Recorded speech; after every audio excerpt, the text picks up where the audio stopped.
어떤 말씀을 주실까 기대하는 마음으로 오늘 본문을 살폈습니다. 여러분은 새해에 어떤 소망을 가지고 있습니까? 올해는 아프지 않고 건강했으면 좋겠습니까? 그러시기를 주님의 이름으로 축원합니다. 올해는 경제적으로 좀 더 넉넉하게 되기를 바라십니까? 그렇게 되기를 또한 주님의 이름으로 축복합니다. 우리 젊은 청년들에게는 그동안에 준비하고 애쓴 노력의 결과들을 풍성히 거둘 수 있기를 또한 진심으로 축복합니다. 더하여서 올해는 아까 우리 장로님 기도처럼 코로나 바이러스가 완전히 소멸되어서 우리의 일상이 자유로워졌으면 좋겠습니다.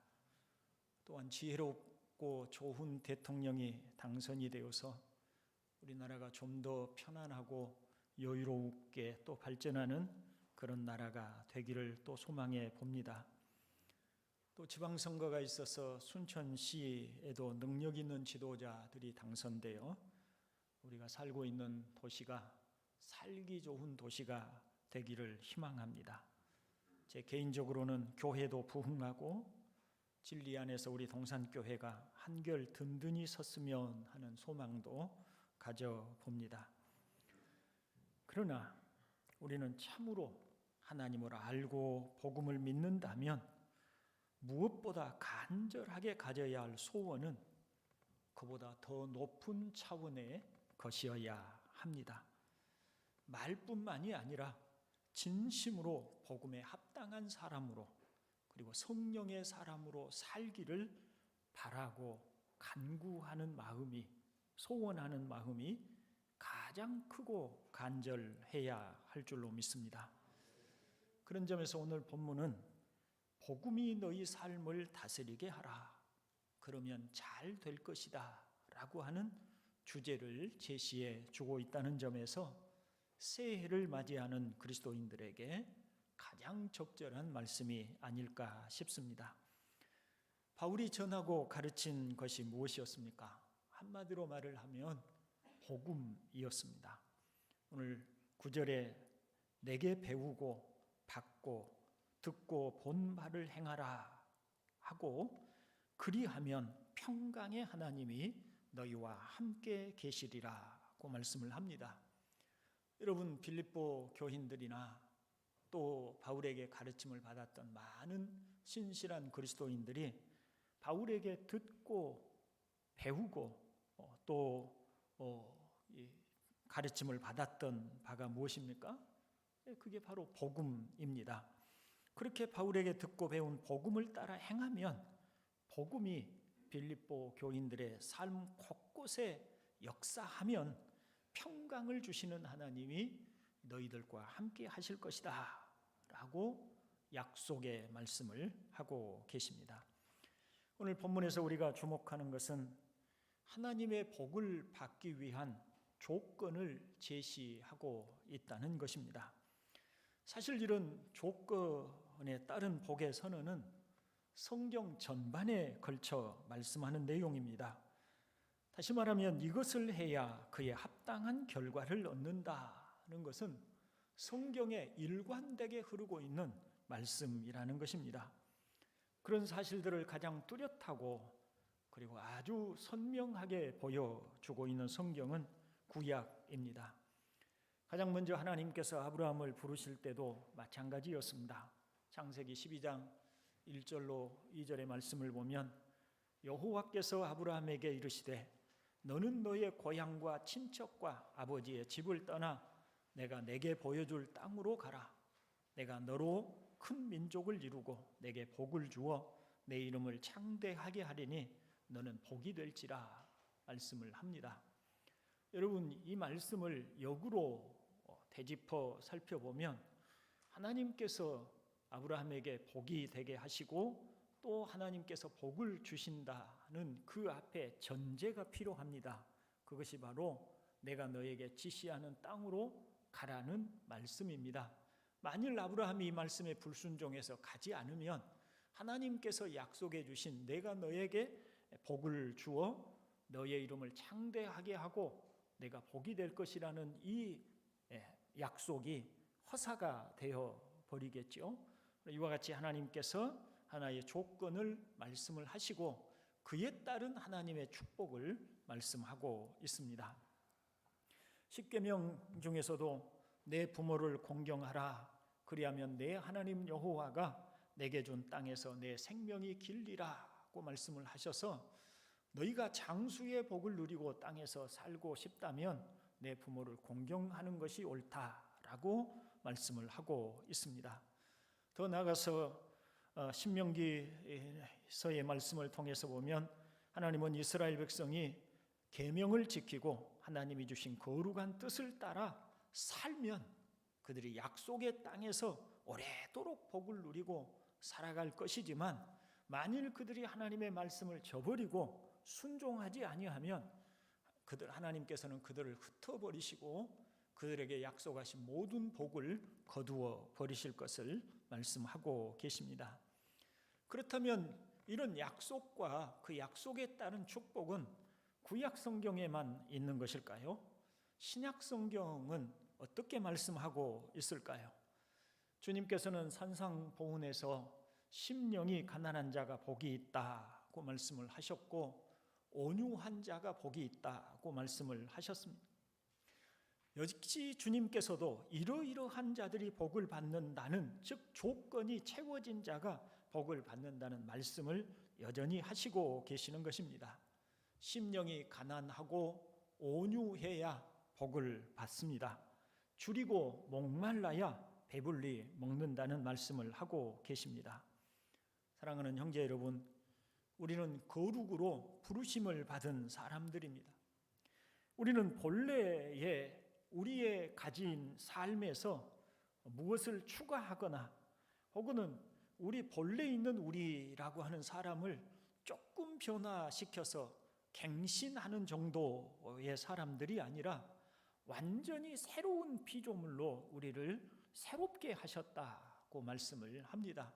오라 이전 것은 지나갔으니 이제 우리에게 새로운 피조물이라고, 이전 것은 지나갔으니 보라 새 것이 되었도다 라고 말씀하실 때 우리들은 완전히 새로운 존재들인 것입니다.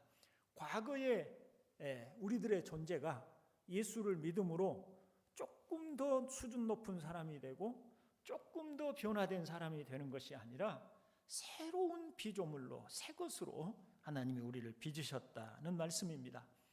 그러므로 우리가 바라고 소원하는 바는 불신자로 살아가던 때와는 확연히 달라야 하고 새로운 피조물다운 새로운 생각과 새로운 소원을 가지고 살아야만 합니다.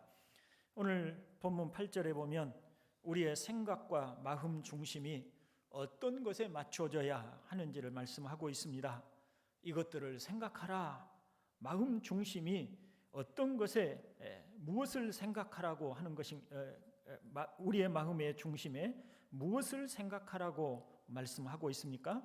무엇에든지 참되며 무엇에든지 경건하며 무엇에든지 옳으며 무엇에든지 정결하며 무엇에든지 사랑받을 만하며 무엇에든지 칭찬받을 만한 것들을 생각하라고 그렇게 합니다.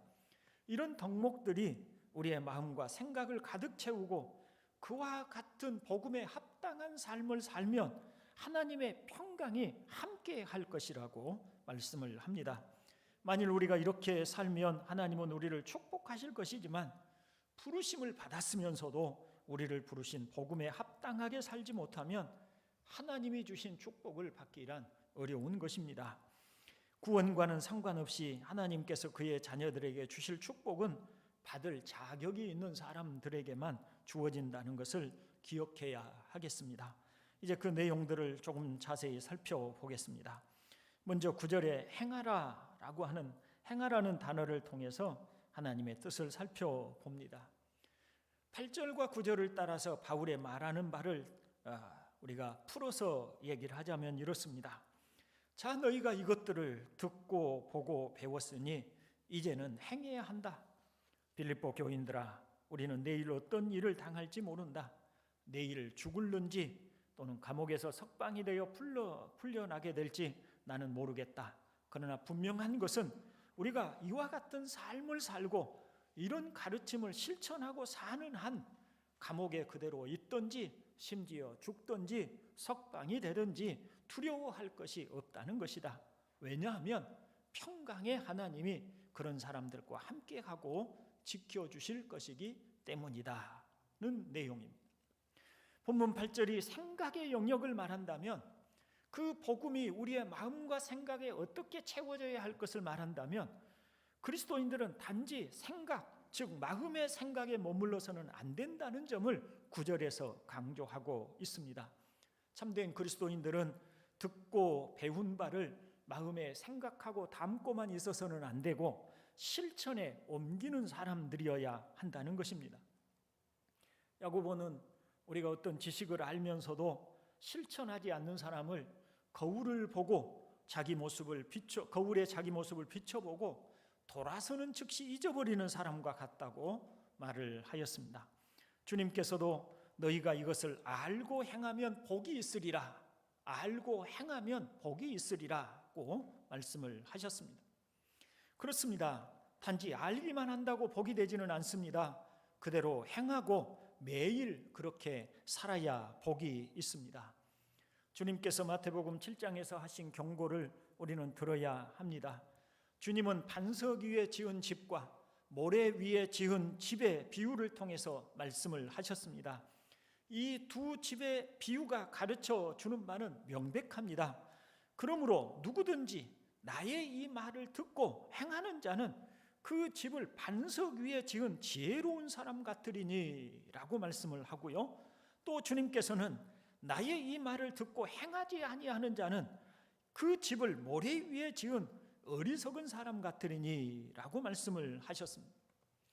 이 말씀은 주님께서 심령이 가난한 자는 복이 있나니 라로 시작되는 산상보훈의 맨 마지막에 하신 말씀입니다. 다시 말하면 이 말씀을 따라서 우리가 살펴보면 주님께서는 아무리 보석 같은 말씀, 심령이 가난하면 복을 받는다, 온유한 자가 복이 있다, 의에 줄이고 목마른 자가 복이 있다고 아무리 복된 말씀을 주셨어도 이 말씀을 듣고 행하는 자가 되지 않으면 반석 위에 지은 집처럼 되지 못하고 모래 위에 지은 집처럼 되어서 어떤 파고가 닥쳐올 때에 순식간에 무너지고 나중에 아무런 결말을 얻을 수 없을 것이라고 하는 그런 말씀을 하고 있는 것입니다. 형제 여러분, 우리는 참 많은 것을 듣고 배웁니다. 그러나 듣고 배우는 바를 얼마나 나의 삶에 행하려고 하는지에 대해서는 의문입니다. 지난주에 염려하지 말고 오직 기도와 간구로 나아가 하나님의 평강을 얻는 방법을 우리가 들었습니다. 그렇다면 실제로 기도할 때에 우리는 얼마나 이 방법을 따라서 기도하려고 하였습니까? 대부분 우리는 하나님의 평강이 우리 마음에 가득하기를 원합니다. 하나님의 평강이 우리의 삶을 지배하기를 원합니다. 그렇다면 하나님의 평강이 우리의 마음을 지배하기를 원하여서 과연 들은 말씀대로 우리가 그렇게 하고 있는가 하는 것입니다. 하나님이 주신 방법을 따라서 하나님과 깊은 교통을 하였고 하나님 앞에 감사하였습니까? 아니, 기도를 하기는 하였습니까?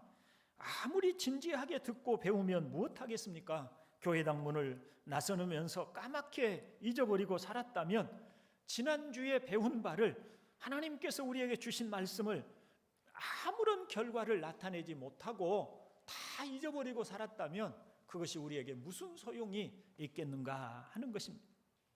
어떤 염려하는 문제가 다가오면 우리에게 그 말씀이 남아있지 않는 한 우리는 불신자들이 사용하는 방법으로 대처를 하거나 아니면 우왕좌왕하며 염려하고 두려워할 것입니다. 여러분 생각해 보십시오. 예수님께서 지적하셨던 바리새인들은 누구보다도 지식이 많은 사람들이었습니다. 그들은 소위 선생들이었습니다. 그러나 그들은 듣고 실천하지 않는 사람들이었습니다. 그래서 주님으로부터 회칠한 무덤 같은 사람들이라고 책망을 들었던 것입니다. 여러분, 금년에는 말씀을 잘 듣고 배울 수 있기를 주의 이름으로 축원을 드립니다. 뿐만 아니라 배운 바를 따라서 살아가시기를 주님의 이름으로 축원을 드립니다.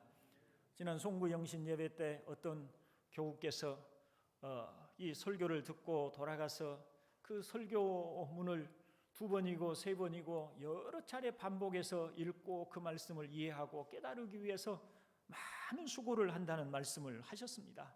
얼마나 아름다운 일입니까?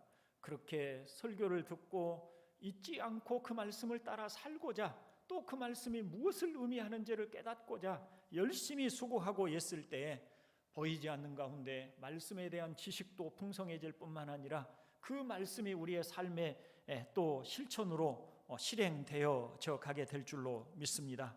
그럴 때 성령 충만한 성도가 될 것입니다. 하나님이 함께 하심을 우리의 삶에서 체험하게 될 줄로 믿습니다. 그러면 하나님의 평강이 우리의 삶을 가득 채워주실 줄로 믿습니다. 그것이 올 한 해를 잘 사는 비결인 것입니다. 그렇다면 무엇을 실천해야 할까요? 오늘 바울은 내게 듣고 배우고 본바를 행하라고 말하고 있습니다. 바울은 자신이 복음의 축복을 알고 있고 또 그를 따라 살았다는 점에서 신자들의 본이 된다고 합니다. 저는 여러분에게 배우고 듣고 배운 바를 따라 행하라는 말씀은 드릴 수 있지만 아쉽게도 본 바를 따라 행하라는 말씀은 드릴 자신이 없습니다. 그러나 앞선 믿음의 선진들의 삶을 쓴 전기를 읽고 그들을 배우자는 말씀을 드리고 싶습니다. 혹시 여러분들이 어떤 신앙 서적을 읽고 싶거든 앞선 경건하게 살았던 믿음의 그 선배들의 전기, 그들이 어떻게 믿음을 따라 살았는지를 기록하고 있는 그 전기를 읽어보시기를 바랍니다. 제가 가끔 데이비드 브레이너드의 일기를 주보에 소개하고 있습니다. 왜냐하면 그를 배우자는 의미입니다. 이처럼 탁월한 믿음의 선진들의 삶을 보면 공통점이 있습니다. 경건한 믿음의 사람들의 특징은 무엇보다도 하나님에 대한 태도에 탁월함이 있습니다. 그들은 하나님에 대한 갈망이 간절했습니다. 누가 시켜서가 아닙니다. 또 그렇게 해야 되는 어떤 당위성 때문이 아닙니다. 정말로 그들 안에 불일 듯이 하나님을 알고 싶고 하나님의 영광을 보고 싶은 갈망이 그들 속에 있었다는 것입니다. 지난주 주보에 소개한 브레이너드의 일기를 그 일기 가운데 짧은 몇 마디를 다시 한번 읽어보겠습니다. 오 하나님을 기쁘시게 하는 것이 천국이고 그분이 내게 원하시는 자가 되는 것이 천국임을 느낀다. 오 하나님이 거룩하신 것 같이 내 영혼이 거룩해지기를, 오 그리스도가 순전하신 것 같이 내가 순전해지기를, 하늘에 계신 내 아버지가 온전하신 것 같이 내가 온전해지기를, 이것이 하나님의 말씀에서 다른 모든 것을 포함하는 가장 감미로운 명령임을 느낀다 했습니다.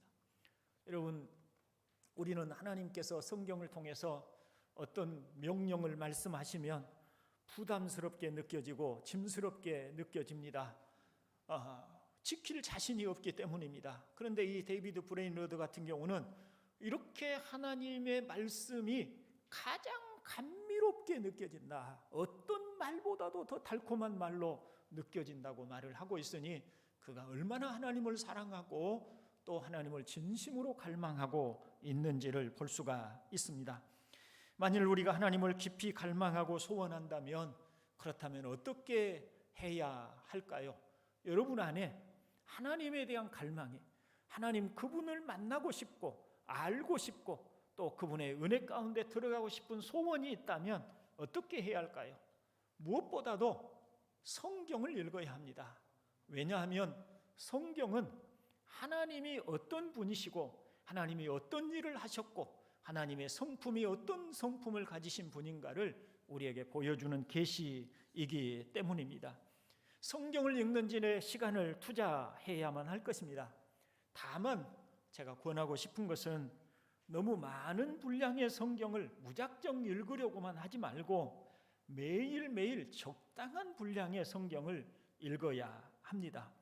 제가 주보에 소개하고 있는 그 새벽기도 때에 읽을 그 본문의 내용을 정도면 아마 충분하리라고 생각을 합니다. 집중해서 그 본문을 2번 혹은 3번 읽고 그 다음에 제가 보내드리는 녹음 파일을 들어보십시오. 그리고 그 녹음 파일과 또 성경을 통해서 오늘 하나님이 내게 순종하도록 말씀하시는 내용이 무엇인가를 기록해 보십시오. 요즘에는 뭐 필기구도 있을 것이고 또 핸드폰에도 얼마든지 이렇게 기록을 할 수가 있습니다. 그렇게 기록을 하고 그 말씀을 붙잡고 기도를 하십시오. 아마 그렇게 하면 5년이면 성경 창세기부터 요한계시록까지 충분히 신구약 성경을 다 읽을 수가 있습니다. 또한 그렇게 읽고 성경을 읽고 기도한다면 틀림없이 많은 신앙의 성장을 이룰 수가 있을 것입니다. 다음으로 하나님을 갈망하고 하나님을 만나기 원한다면 당연히 해야 할 일은 기도입니다. 우리는 좋아하는 사람이 있으면 그 사람과 되도록 많은 시간을 보내고 싶어 합니다. 마찬가지로 하나님을 사랑하고 하나님을 더 알고 싶다면 하나님과 함께 하고 이야기하는 데에 시간을 써야 당연한 것입니다. 행하라, 즉 기도가 중요하다는 것만 알고 있지 말고 실제로 기도하는 시간을 가지라는 말씀입니다. 여기에 대해서도 제가 권고해 드리고 싶은 것이 있습니다. 우리에게 따로 기도가 훈련되지 않고 습관이 되지 않는 여러분에게 따로 기도하라고 하면 대부분 그 기도 생활하는데 어려움을 많이 느낄 것입니다. 그래서 제가 권해드리고 싶은 것은 아까도 말씀드린 바와 같이 매일 그날 분량의 말씀을 읽고 또 녹음 파일을 듣고 자신에게 주시는 하나님의 말씀을 적은 후에 그 말씀을 붙잡고 기도하라는 겁니다. 그 말씀을 토대로 해서 기도하라는 겁니다. 그렇게 기도하는 것이 바로 말씀으로 기도하는 기도이고 좀 더 하나님과 실제적인 교통을 하는 방법입니다. 아마도 금년에 이렇게 성경을 읽고 또 기도를 하는 시간을 보낸다면 하나님을 체험하는 놀라운 경험을 많은 성도들이 하게 되리라고 믿습니다. 저희들이 꼭 새벽에 교회 일찍 나와서 기도하라고만 하는 것은 아니고 여러분들의 가정에서도 또는 직장에서도 얼마든지 성경을 읽고 또 기도하고 녹음 파일을 들을 수 있는 그런 여지가 있기 때문에 바로 이런 일들을 그저 듣기만 하고 또 그런 방법이 있구나라고 알기만 하고 돌아가시는 것이 아니라 실제로 행하시기를 다시 한번 주의 이름으로 축원을 드립니다. 다음으로 경건한 믿음의 사람들의 특징은 자기 자신에 대한 태도와 세상에 대한 태도에서 나타납니다. 우선 하나님 앞에 경건하게 살고자 하는 성도들의 공통된 특징은 자기 자신이 하나님 앞에 얼마나 죄와 허물이 많으며 무가치한 사람인지를 깊이 통찰한다는 것입니다. 여기서 말을 무가치하다라고 하는 말은 세상의 다른 사람들에 비해서 우리를 비하시키거나 우리가 진짜로 무가치한 사람이라는 것을 의미하는 게 아닙니다. 하나님이 보시는 앞에서, 즉 하나님이 말씀하시는 그 기준에서 내가 얼마나 미치지 못하는 사람이고 하나님이 원하시는 바에 내가 얼마나 합당하지 못한 사람인가를 깨닫는다는 것입니다. 그런 측면에서의 우리의 무가치함을 깨닫는다는 것이고 우리의 죄와 허물을 깨닫는다는 것이지요. 성경에 비추어서 자기 자신을 검토하고 그에 비해서 우리가 하나님의 뜻에 얼마나 미치지 못하는 것을 아는 것이 참된 신앙의 길임을 깨달아야 할 줄로 믿습니다. 우리나라의 그 큐티를 소개하고 또 큐티가 우리나라에 이렇게 널리 확산되도록 많은 기여를 했던 그 성서 유니온의 매일 성경이라고 하는 큐티를 보면 그 큐티하는 방법을 이렇게 소개합니다. 그날 주어지는 성경 본문을 집중해서 읽고 또 2번, 3번 반복해서 읽고 그 가장 먼저 그 속에서 하나님이 어떤 분이신가를 찾으라는 겁니다. 하나님이 어떤 영광스러우신 분이신가, 하나님이 어떤 분이신가 하는 것을 찾으라는 거예요. 그리고 2번째는 그 속에서 내가 회개해야 될 죄가 무엇인가를 찾으라고 합니다. 그렇게 해서 하나님이 어떤 분인가를 알고 그리고 내 죄가 회개해야 될 죄가 무엇인지를 깨달아서 회개하면 그러면 그것이 매일매일 우리에게 반복적으로 이루어지면 하나님 앞에 살아가는 성도의 믿음이 아름다워진다는 것이 바로 이 큐티를 권장하는 분들의 방식입니다. 이것이 틀린 방식이 아니고 옳은 일입니다. 성도들은 늘 하나님 앞에 미치지 못하는 연약함이 있기 때문에 성경을 통해서 하나님의 뜻이 무엇이고 하나님의 바라시는 바가 무엇인가를 깨닫고 그에 미치지 못하는, 그에 합당하지 못한 우리의 삶을 회개함이 있어야 합니다. 그렇게 우리를 씻고 회개하고 정결하게 하는 일들이 끊임없이 반복적으로 우리 안에 이루어져 가야 합니다. 이런 질문을 드리고 싶습니다. 2021년 한 해를 우리가 잘 지내오셨습니다마는 그러면 2021년 한 해 동안에 여러분들이 하나님의 말씀을 듣고 또 그 말씀 앞에서 여러분의 죄를 깊이 회개하며 하나님의 자비와 긍휼을 구했던 기도가 얼마나 있었을까 한번 묻고 싶습니다. 여러분 자신에게 한번 살펴보십시오. 그 말씀을 붙잡고 회개하고 참으로 하나님 앞에 내가 합당하지 못한 그런 삶을 산 것에 대해서 깊은 후회와 통회함을 가지고 기도했던 일이 얼마나 있었는지 말입니다. 그런 기도가 없이 우리가 하나님의 사람으로 정결하고 거룩해져 간다는 것은 참으로 어려운 일입니다. 왜 성도들의 삶이 변화되지 않고 성도들이 점점 거룩한 사람으로 변화되어 가지 않을까요? 이런 회개가 없기 때문이라고도 말을 할 수가 있겠습니다. 다음으로 경건한 신자들은 세상을, 지금 이 세상, 하나님을 대적하며 우리 영혼을 미혹하는 이 죄의 장소인 이 세상을 참으로 어떻게 대했는가, 이런 세상을 어떻게 생각하려고 했는가 하는 것입니다.